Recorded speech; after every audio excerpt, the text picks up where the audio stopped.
Episode 2, thanks for joining me. Now before we get the body off, it's pretty heavy, we need to be taking off the doors, boot and bonnet, and it makes sense to do all the jobs that are required on them before we tuck them away in the rafters for a couple of months.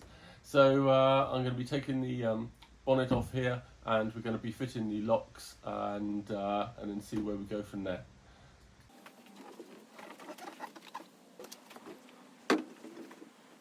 Alright, so these locks need to be approximately 10 inches away from the centre line.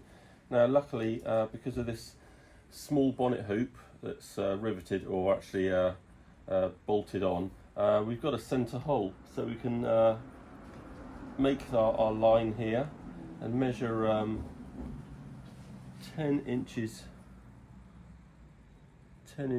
out.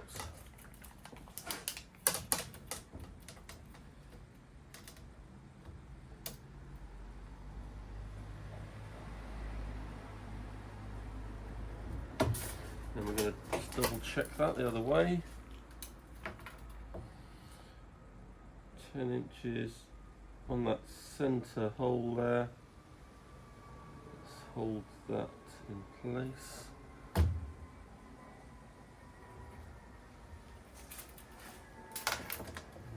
10 inches. Make sure we're all pretty good. Hold that in place. We're all good there, all good. Right, so we've got 10 inches out, and then we need to be drilling it through the double section, the raised section on the bottom there. So I'm just going to measure whereabouts that is, and then we can make our hole. Okay, so we've marked up here. Seems to be about 5 centimetres back to be able to go through the centre of the double skin just underneath. Doesn't matter if you're a bit further back, because in the bonnet area we have to fix a fixing plate to the scuttle, so the locks can swing underneath the fixing plate to stop the bonnet from lifting up. So anyway, about 5 centimetres back is pretty good. Now we've got these locks from S&J Autos. Give John a ring, he'll sort you out. Now we're going to mark up using this gasket here where we need to be making holes. Obviously the initial hole needs to be big enough for this to sink into. Then I'm going to get a square file out and file out sideways so these nodules can fit into it. Being careful not to encroach onto the holes that we make for the screws, otherwise that will weaken that fixing. So let's make some holes and mark it up and do some careful filing.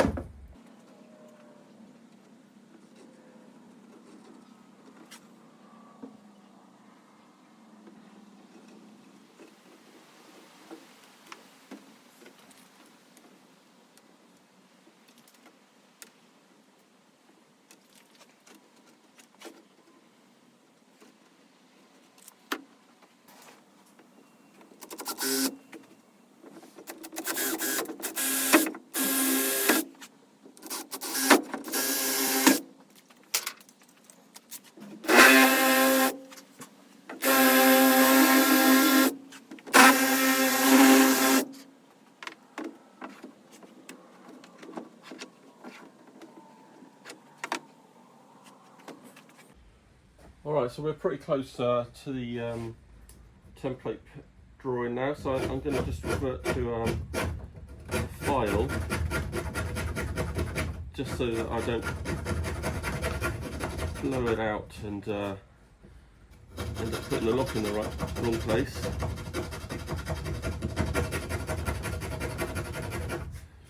that's all pretty good. If you've got a Hoover in your garage, then great. Hoover up all this fiberglass dust. A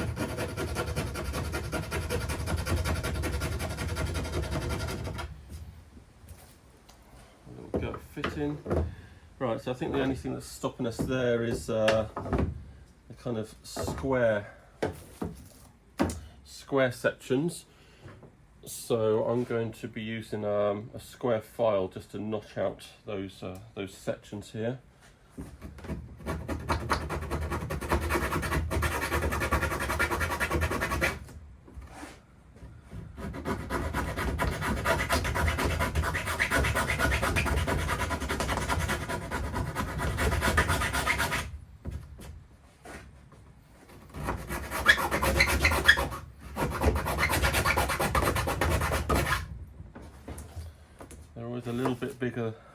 wider than you think, but do take it steady.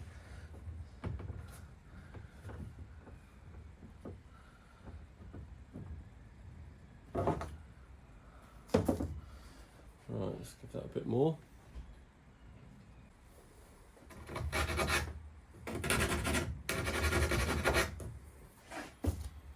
All right, let's give that a go. There we go, looking good. So I did these just ever so slightly wider, just to give it that extra little tiny bit of twist, just so I can make sure that this is nicely lined up with the edge there, so that I can make my final marks for the holes. So that is looking good. So yeah, just a point, you only need to make this top hole big. You don't need to follow through with this large hole, because this section does fit nicely just inside the void here. So it's only about what, 7 or 8 mil hole that actually needs to be drilled into the bottom there. And I think we are cooking on gas there. So I'll do the same on the other side, and then mark up and make my holes for the screws.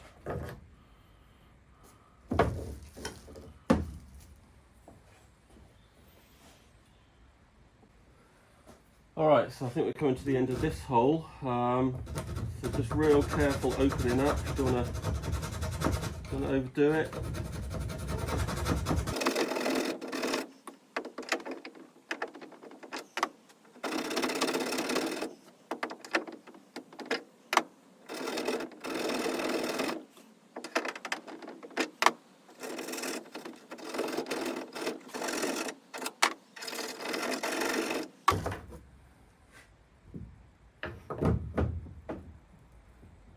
There we are, practically there, literally a mil each side maybe.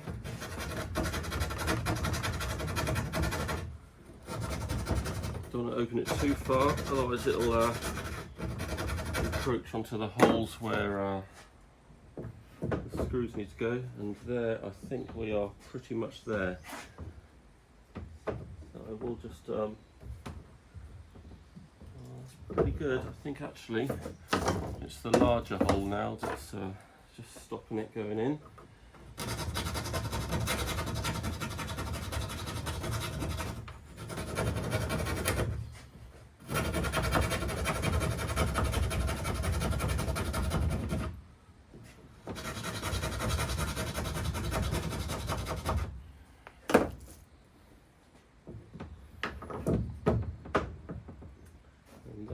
Is looking good.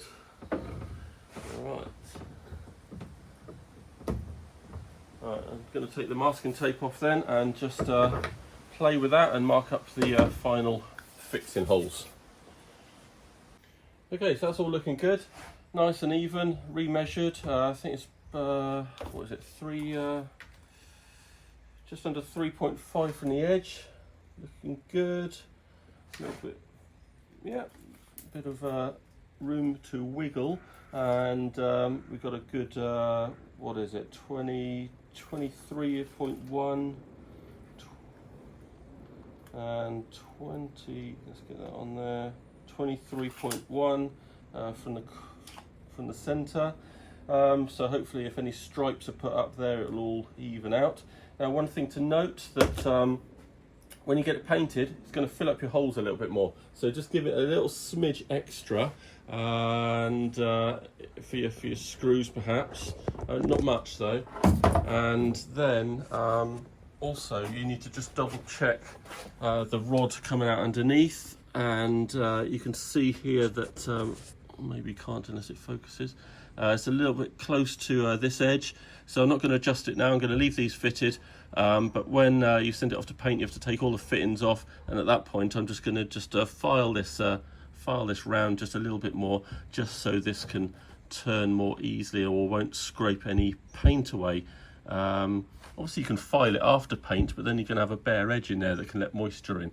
So I'm going to do that later. So pretty pleased with that. So now we're going to drill all the holes for this bonnet scoop, and see if we can find some similar are these hex headed bolts to go through that AK have used, because they're quite nice and small.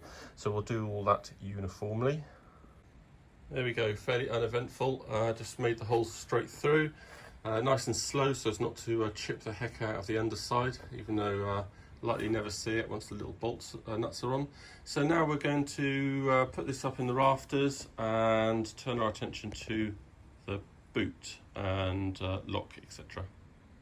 Alright, so I've taken a million centre lines and finally found a half decent one I'm happy with. The centre line over the top of the car is pretty good, but as you descend over the back of the boot, it changes a bit. So I've taken a lot of measurements from a lot of curved surfaces, which are never great, but I think I've got a good mark now. So this is where the hole is going to be, and now all I need to do is cut a slot into this surface here and locate this lock where I want it, and then that will give me the location for the hole, which I'll be able to drill straight through to the skin of the outside, and then I can start fitting the actual handle and opening that hole up for the handle lock. But you don't know where that is at the moment until you know where this lock is going. I like to try and keep it, I'm going to try and keep it sort of quite high within the confines of this this hole, rather than lower, because you want to give enough room for a half decent number plate. So so we're going to cut a slot in there, try and locate this in here. I'm going to just take probably the corners off of this lock, just slightly, just to help it locate inside up against these curved surfaces in there. So yeah, we'll see how that goes.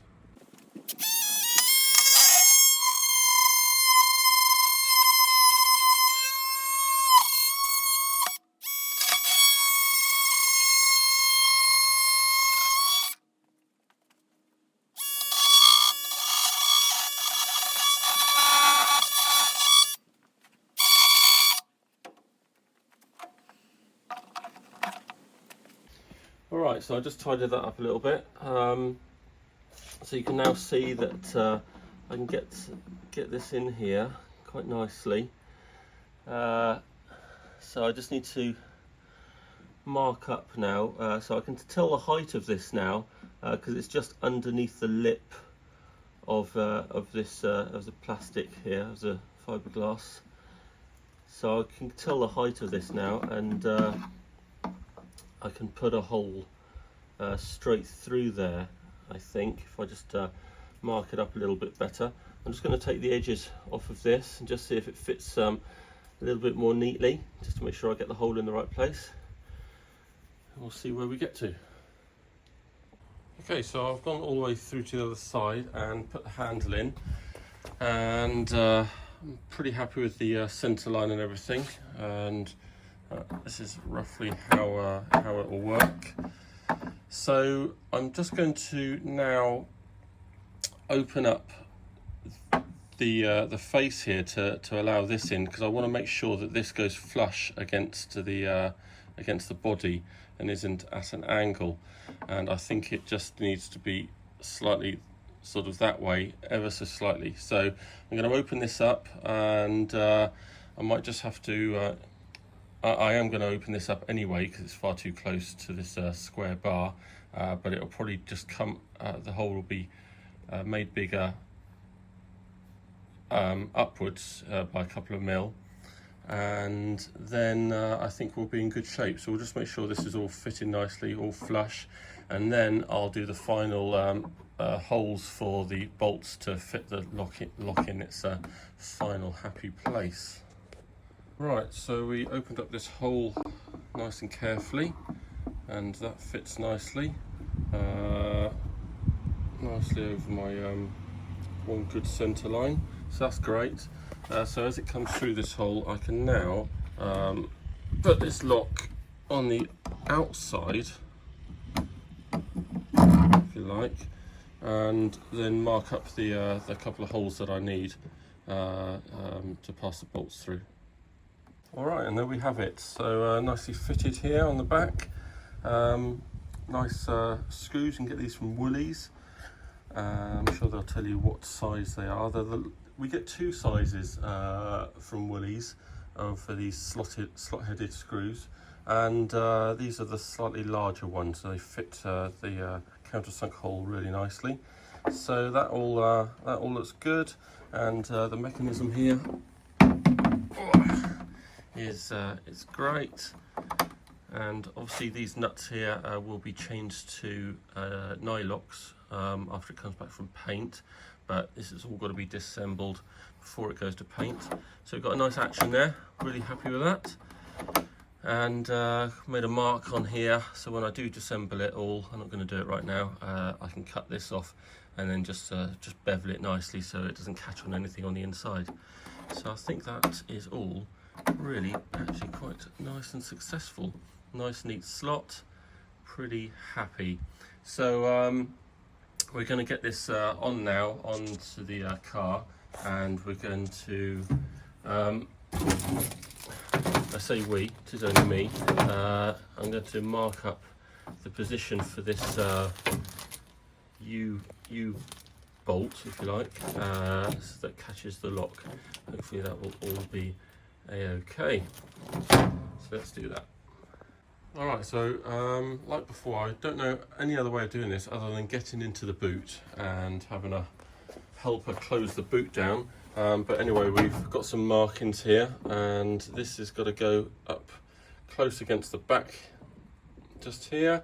So I'm going to just buzz 2 holes through and drop this U-bolt through, and then after that you can simply set the camera up inside, just lean it against something, and you can watch the lock engage the U-bolt. And if it's too high or too low, you could just adjust the U-bolt up and down with a couple of with the fixing screws, bolts, nuts, and you can adjust the height so it really snicks in underneath and holds the boot down against the rubber. So that's how you can do that. So I'm just going to get on and buzz the holes in. There we go, all fitted, all at the correct height it seems at the moment, without the rubber all in place. But that is a job well done. Okay, so just to finish up this this video, I'm fitting the number plate light, and once I've got this fitted I can put the boot lid away up in the rafters and crack on with other things.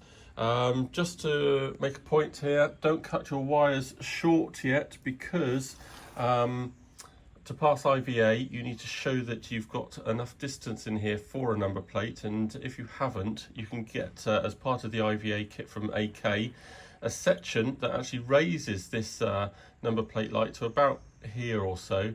It's a nice shaped section, but of course you need to have your wires long enough to get to your terminals, so don't cut the wire too short. Have the excess, you know, in your boot, ready for your final fitting after IVA down here, I guess. So there we go, all finished. Sure you agree that all looks pretty darn good, nicely lined up, ready for some stripes to go on. Right, so that's it for this video. Sorry to start off a bit slow and hashing over stuff that we've done on the previous car. However, in the next video we're going to do some new stuff. We're going to be Frenching in lights and also installing the rear nudge bars, hopefully. I'll see you again.